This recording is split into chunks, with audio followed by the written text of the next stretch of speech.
maquinaria correspondiente a la emisión de esta fecha. Hoy es jueves 20 de noviembre de 2025. Invitados especiales acá en el estudio central. Empiezo por don Guillermo Cortés, presidente de la Asociación de Jubilados. ¿Cómo se llama? Mundos aparte o un mundo diferente. Bueno, el mundo que une todos los mundos. Bueno, aquí una que sí une mundos, Araceli Lotó González. Bienvenida, profesora. ¿Qué tal? Buenos días. Espero que estén bien aquí con todas las ganas, como siempre. Después de un recorrido internacional. Interesante, exacto. Ahora vamos a hablar mucho de eso. También nos acompaña la grata presencia aquí de don Jorge Eduardo Montenegro Vallarino. Muy importante esa acotación, 6 de la mañana 35, aspira a la primera subsecretaría del Partido Revolucionario Democrático. El PRD, las elecciones serán el domingo. El domingo desde las 7 de la mañana en el Westin de Playa Bonita, proceso de acreditación de 7 a 10, a las 10 proceso electoral. Ya al mediodía debemos estar empezando a contar los votos de los 303 personas que están habilitados para votar, y a golpe de 1 de la tarde deberíamos saber el resultado. Explícame el mecanismo de lo que se va a elegir, de quiénes lo eligen y toda esa situación que emerge de esta elección muy representativa. Sí, la Junta Directiva del PRD se le llama Consejo Ejecutivo Nacional, que por eso la sigla CEN, lo forman 10 personas. De esas 10 personas, después de los resultados electorales del año pasado, 5 renunciaron. Y se tuvo que convocar un directorio para escoger esos 5 puestos que van a mantener el periodo de vigencia hasta el 2027 de la actual estructura del partido. Eso incluye, cuando hablo de estructura, hablo de las directivas de distrito, las directivas de área, las directivas de corregimiento y de los delegados. En cada área, son 26 áreas de organización a nivel nacional, los delegados se reúnen y escogen lo que es a un presidente de área con una junta directiva y escogen a sus directores. Hay 2 entes en el Partido Revolucionario Democrático que son entes del máximo poder. El Congreso Nacional, que son los 4.200 delegados, que son los que escogieron a este CEN en el 2022, y el Directorio Nacional, que es la máxima autoridad cuando el Congreso está en receso. Convocar un Congreso es mucho más complicado que convocar a un directorio. Entonces se convoca al directorio y este domingo esos directores van a escoger 5 cargos que se encuentran son 300. en vigencia. Son 300 y votan también los 5 miembros del CEN que todavía están en funciones. Que no renunciaron. Dentro de los cargos que van a escoger el cargo de secretario general, que es el representante legal del partido, que hasta hace pocas semanas era Rubén Herrera por un lado y Pedro Miguel Ahí González aspiran Balbina Herrera, Pedro Miguel González y otros 7 candidatos que hay en los diferentes puestos. La elección es por puesto, no es por nómina. Importante. Pero estos nuevos cargos reemplazan a los 5 que están... No, los 5 que están. Ellos no los puedes echar. ¿Esos cuándo cambian? ¿En el 2017? Ellos cambian cuando vence el periodo del nuevo Congreso en el 2027. Claro. Pero eso no se fueron cuando se debieron ir, con la aplastante derrota en las elecciones. Yo creo que lo que debió haber sucedido... Estamos tarde, porque estamos en 1 año y 3 meses después de un cambio de gobierno, 1 año y 6 meses después de una derrota electoral, y lo que tenemos que hacer, debimos haberlo empezado hace tal vez 1 año. Entonces, no es solamente el hecho de quienes renunciaron y quienes no, sino el hecho de que se ha trazado este proceso de catarsis, este proceso de análisis y reflexión, y sobre todo de afinamiento. O sea, el partido, el PRD tiene 46 años. Fue creado en circunstancias muy particulares cuando era el gobierno militar.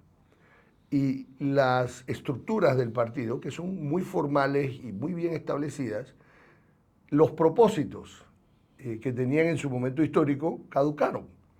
El mundo cambió, la tecnología cambió, las redes sociales han implementado un dinamismo en nuestras vidas que tenemos todavía que adaptarnos y el partido tiene que hacer lo propio de modernizar sus metodologías y sus procesos. Yo hago paralelismo entre lo que es la empresa privada y los partidos políticos. Tú no puedes manejar un partido político hoy si no tienes los parámetros de una empresa privada.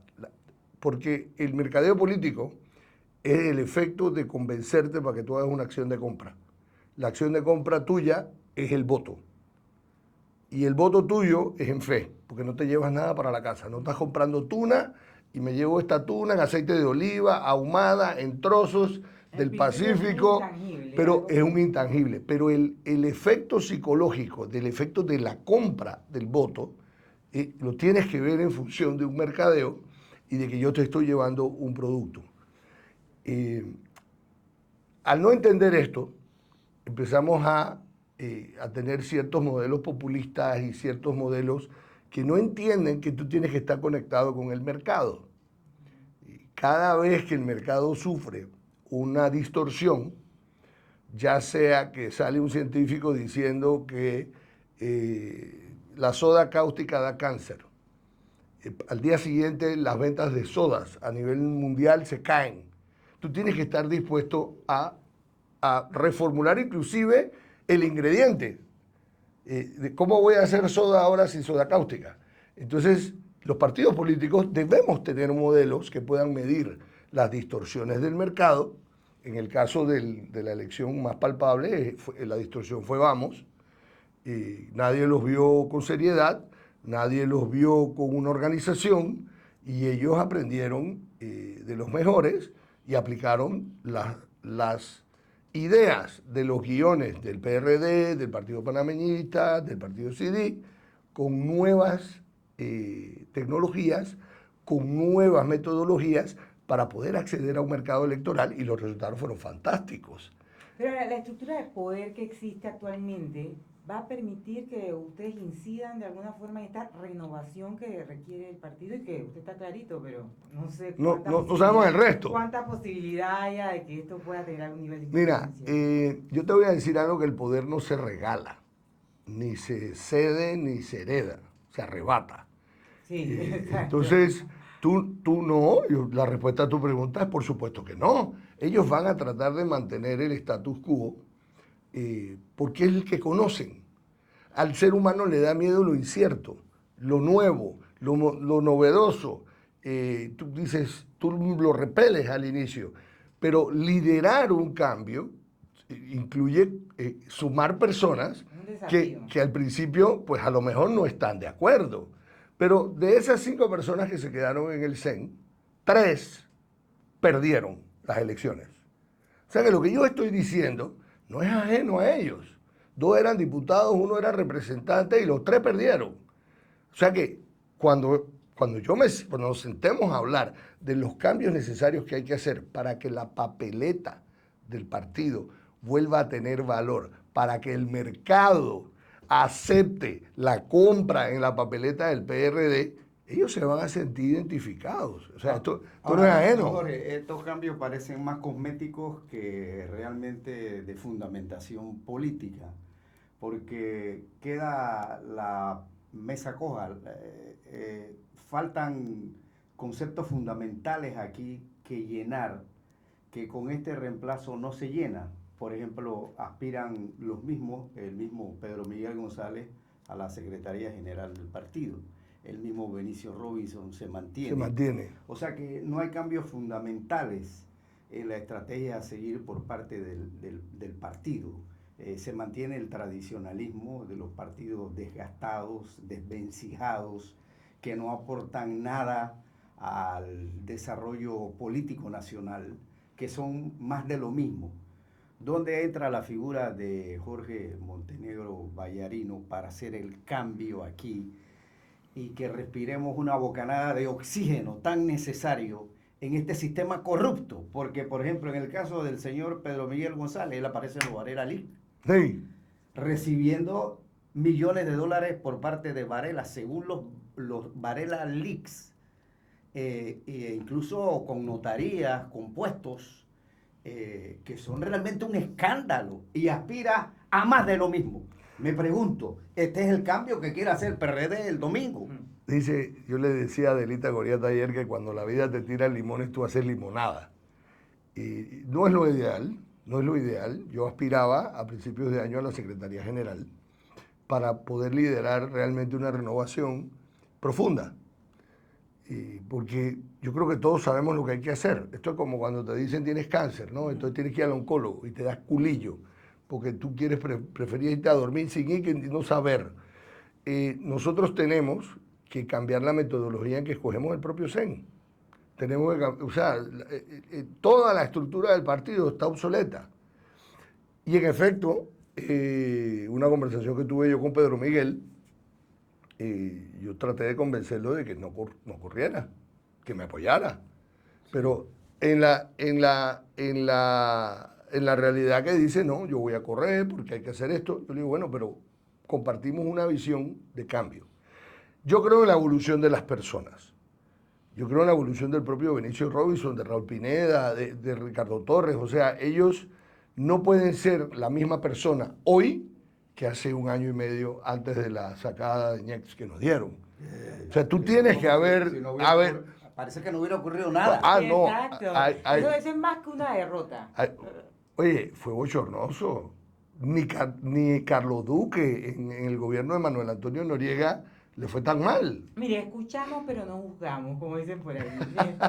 Necesita una renovación completa.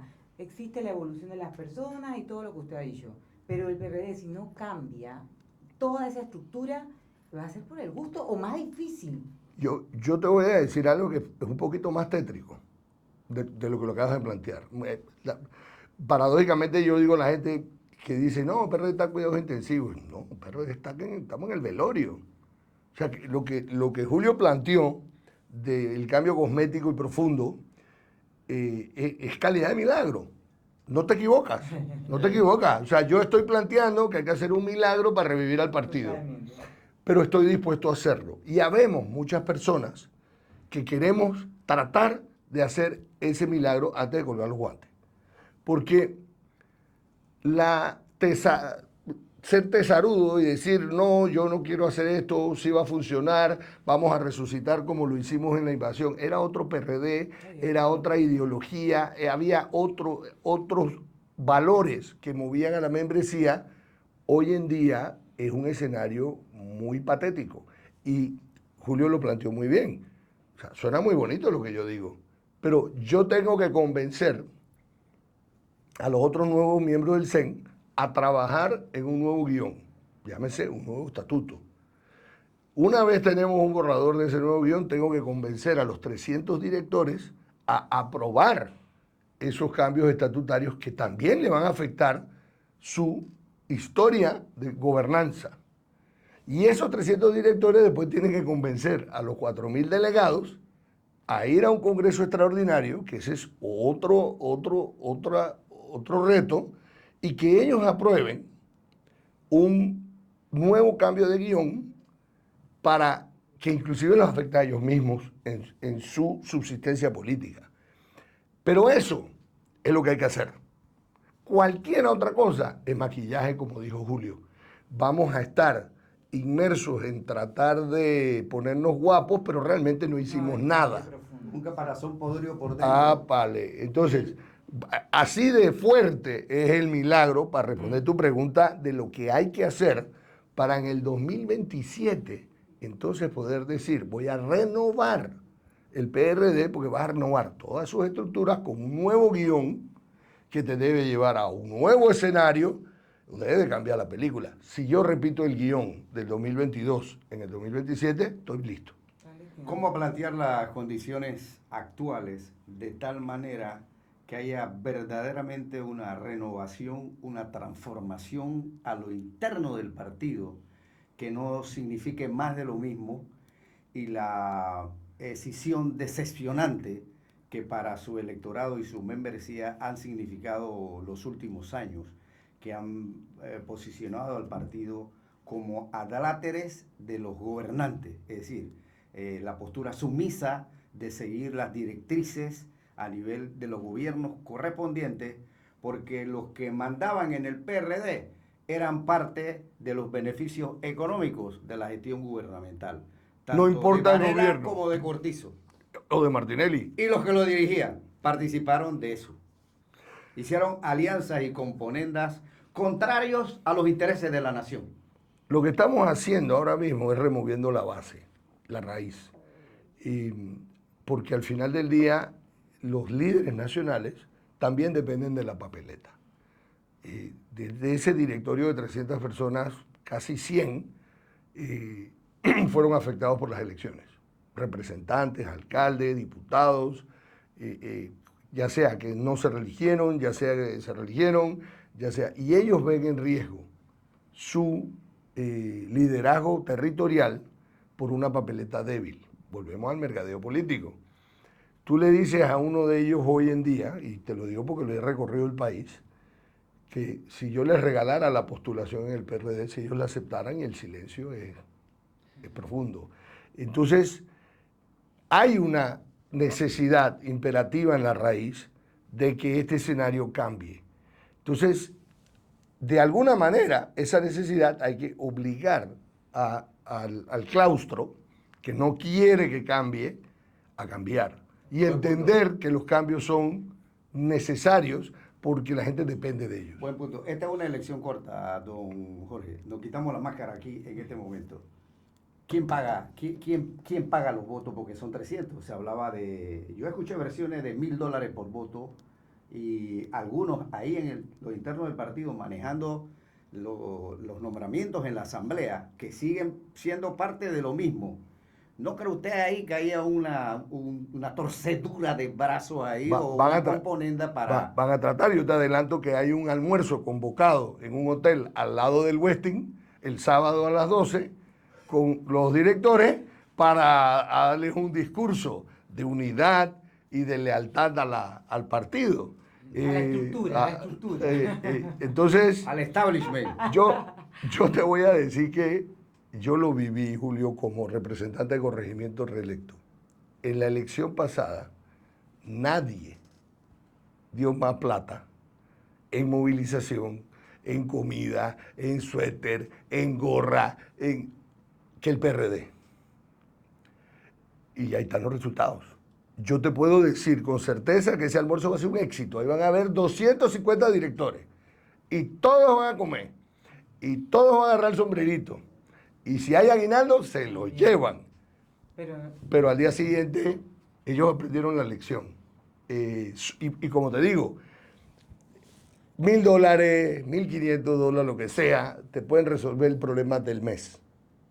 Pero para el alcalde de Montijo, en juego está su trinchera, que no es de un mes. Y el valor político de la papeleta es importante en eso. Y las perspectivas políticas de cada líder en cada provincia son personales. Ya te estás metiendo con su sueño. Entonces, esto es mucho más profundo porque estamos en un momento donde el PRD no está enfermo. Porque no es que si no hago nada se va a curar. Usted confía en la reserva moral que debe aún quedar en algunos yo te voy a decir algo. Que van a votar el domingo. Si fuera por la reserva moral, no. Yo confío en el principio de supervivencia, donde las personas van a abogar para ellos, porque van a estar preocupados. Yo te pongo un ejemplo. Yo estuve este mes en un evento en la casa en Chitré, en la casa del alcalde Juan Carlos Huertas. Juan Carlos sacó 60% de los votos. Ese es un líder comunitario impresionante, tiene un distrito consolidado. Y yo le pregunté, ¿tú te postularías de nuevo por el PRD? Y quedó en pánico, o sea, puso pálido. O sea, estamos cargando un anca que tú, antes la papeleta del PRD era sinónimo de éxito. Tú ganabas una primaria y deciste, ya gané, porque la membresía te llevaba. ¿Cuántos votos saca Gaby en la primaria? 230,000. ¿Cuántos saca en la general? 120,000. 100,000 personas que votaron por Gaby en la primaria, que dijeron, este va a ser mi candidato. Un año después no votaron por él. Nosotros hay una cifra, volviendo al tema de de la motivación económica, nosotros tenemos 708 mesas a nivel nacional en la elección del año pasado, que Gaby sacó 0 votos. En cada mesa habían 2 funcionarios del PRD, uniformados, con gorra, con desayuno, almuerzo, cena y un salario de $80 el día. Ni ellos votaron por Gaby. Entonces, cuando tú me dices a mí que hay un grupo que maneja dividendos, que maneja dávidas, y que tú tienes una población electoral que son los directores que están sin empleo, que están viendo cómo hacen, que no tienen ni para la tarjeta de celular, y por supuesto que ellos quieren el aguinaldo. Ellos quieren decir, oye, ¿cómo voy a llegar allá? La gasolina, hacen esto en Veracruz, el bus no llega, el desayuno. No te quiero contar a la gente que de verdad se tiene que trasladar a la comarca Nove Buglé, los de la comarca en Verá, que nada más para salir de allá en la lancha les cobran como $80. O sea, hay realidades. Esas personas necesitan poder venir a votar. Hablando de realidades, toda esta elección que va a ocurrir el domingo nos demuestra que a lo interno de la dirección del partido las lecciones no fueron aprendidas. Las lecciones de la última elección no han sido aprendidas. Te lo digo el domingo. Si el domingo pasa más de lo mismo, yo te voy a decir que nadie aprendió la lección. Pero el resultado va a ser la repetición de la historia de República Dominicana y México en Panamá, donde los partidos de gobierno históricos se han desmoronado y se han disuelto. Vamos a dar un matiz a esto, don Jorge Eduardo. ¿Cuál sería el peor escenario o el mejor escenario que verías de lo que pudiera ocurrir este domingo en estas elecciones internas para renovar cinco directores? Yo te digo que lo... Dame el peor y el pero mejor no, escenario. yo no te voy a decir que hay un peor escenario porque, decía mi abuelo Joaquín Vallarino, hagamos de cada problema una oportunidad. Pero hablemos del escenario de que la actual dirigencia consolida su nómina, porque ellos sí están caminando en nómina. De los 45 participantes, 5 se identifican con esta nómina. Digamos que ellos ganen y el mensaje es: no ha pasado nada. El partido va a pasar a ser un actor secundario en la mesa de ajedrez política del país. Seguramente Martín Torrijos se accione. Es una oportunidad para otros. Ahí va. Y personas como yo, pues nos tocará volver a recorrer el país, a reunirnos con esos líderes comunitarios y tomar decisiones en proyección de cada una de las perspectivas comunitarias. Esto lo hemos hablado en las reuniones que yo he tenido con la bancada de representantes y alcaldes. Hay una preocupación, porque volver, como te digo, pensando que no ha pasado nada y que en el 2027 el PRD va a seguir siendo el mismo monstruo que es hoy, pero no cambia absolutamente nada, y los resultados van a ser los mismos. Vas a ir hacia otro debacle electoral en el 2029 con la probabilidad de perder más alcaldías, más representaciones. Es que sí hay un mejor escenario y un peor escenario. Si se repiten los mismos hechos y las mismas situaciones que dieron como resultado la catástrofe del año pasado, va a ocurrir lo mismo. El que tiene experiencia en hacer lo mismo, en el futuro le ocurrirá lo mismo. Lo mismo. Porque no se dan cambios. Bosquéjeme un poco los nombres de los que están en disputa de los cargos de las nóminas más poderosas actualmente en el PRD. Bueno, en la primera vicepresidencia tienes una pelea interesante, porque Nando Meneses, que es un líder nacional, está consolidando una fuerza contra José Luis Fábrega. Pero tienes otros actores, como Bajo Arosemena, como Aura Mora, que están recorriendo el país pidiendo el voto para la primera vicepresidencia. Yo pronostico que en esa papeleta, con 70 votos, estás en probabilidades de ganar. En la segunda vicepresidencia se pone todavía más álgido. Ahí tú tienes Juventud, Julio Palacios y Raúl Lagarde, que están caminando el país con tecnología, con una esperanza nueva, versus líderes tradicionales del partido, como lo es Emily, como es una autoridad local emergente, Yesenka Espinosa, la alcaldesa de Boquerón. O sea, esa papeleta todavía tiene más personalidades y hay cuidado que con 60 votos ganas. Esas peleas tan interesantes. Cuando te vas a la Secretaría General, hay creo que son 10 contrincantes, pero realmente es Balbina contra Pedro Miguel. Entonces, para ganar eso tienes que estar hablando de 150, 151 votos. No puedes pensar que con 70 votos ganaste. En mi caso, en la primera subsecretaría, el contrincante a batir que me toca hacer es Rafael Buchanan, el diputado, y que también estamos mirando que para hacer una victoria tienes que tener 150, 151 votos. El trabajo es arduo. En la sexta subsecretaría, que es la de los pueblos originarios, tienes 3 candidatos, diría yo, haciendo fuerza importante. William Barrigón, está Juan Pablo Palacio, que era gobernador de la comarca Nove Buglé, y está el diputado actual Arquesio Arias de Gunayala. Entonces estás hablando que ahí necesitas 110, 115 votos para ganar. Más o menos esa es la correlación de fuerza en cada una de las papeletas. Buen punto. Entonces el mejor escenario es que haya una renovación. El mejor escenario es que haya un balance y que las 5 personas que vayan al CEN tengan un compromiso con un cambio no cosmético, sino estructural. Buen punto, don Eduardo. Me quedo con esa última reflexión. Sé que tiene otros compromisos, así que lo despedimos. Muchas gracias, Julio. Suerte, vamos a darle Mucha seguimiento suerte. a Me gusta, me gusta. Lo voy a esperar en la semana Para conversar Exacto. de la victoria. Hago el contacto con uno que sí sabe de lo que está ocurriendo en Panamá. Ese es Edmundo Dante Dolfi, director del periódico digital La Verdad Panamá. Informe, don Edmundo. Gracias, Julio.